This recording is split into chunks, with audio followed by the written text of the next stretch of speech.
All right, good evening, my fellow Republicans. It is a pleasure for me to be here with you again. My name is Andres Valleza, Congressional Candidate for Washington's 8th District. And I didn't just come here to talk, I came here to win. Great. For the past decade, thank you, I've served this state, locking up bad guys, protecting children, and working on the front lines of public safety, mental health, and education. And to be frank, I've seen some changes. Ugly ones. And I know I'm not the only one, am I right? A culture shift that protects criminals and abandons the victims.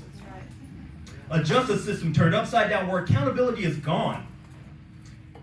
And the innocent, you, are victimized and made to walk in fear, while the criminals walk around free and unfettered. Let's call it what it is. A radical experiment pushed by far-left legislators and their allies in the media. They talk about safety and equity, but what they deliver is chaos, fear, and control. Now I'm a proud Washingtonian, born and raised.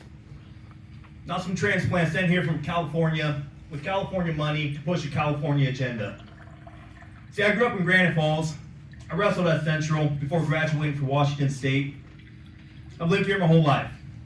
And what's happening to our state under current leadership, it's unbearable.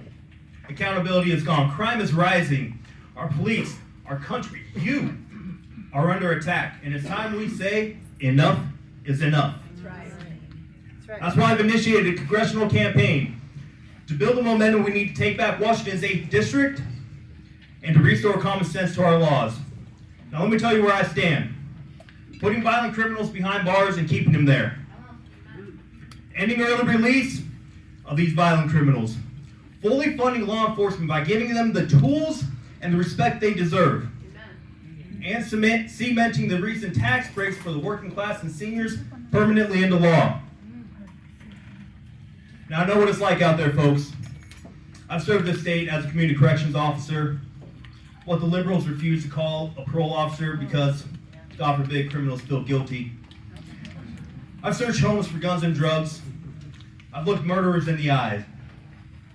And I know firsthand how our officers anguish when the monsters they arrest are let out hours later, only to murder again. This soft on crime experiment has got to, and if it was going to work, it would have by now. Our police don't need any more paperwork and social workers. They need lawmakers that got their back. I'll be that lawmaker. I'll fight to restore honor to the badge and safety to our streets. As Abraham Lincoln once said, every man is said to have his peculiar ambition. Mine is to be esteemed by my fellow men by rendering myself worthy of their esteem. I may be new to you, but I'm no stranger to this fight. We have a phenomenal opportunity to take back our seat, and we must not waste it. But we can't do this alone. We need funding, grassroots energy, and a fully united front. The 8th District deserves a fighter, a leader who understands crime not from a textbook, but from experience on the street. I am that fighter. I am that leader. And with your support, we will send a message that echoes all the way to D.C. This is Republican land, and we're taking it back. Thank you for your time. Go fight for Congress.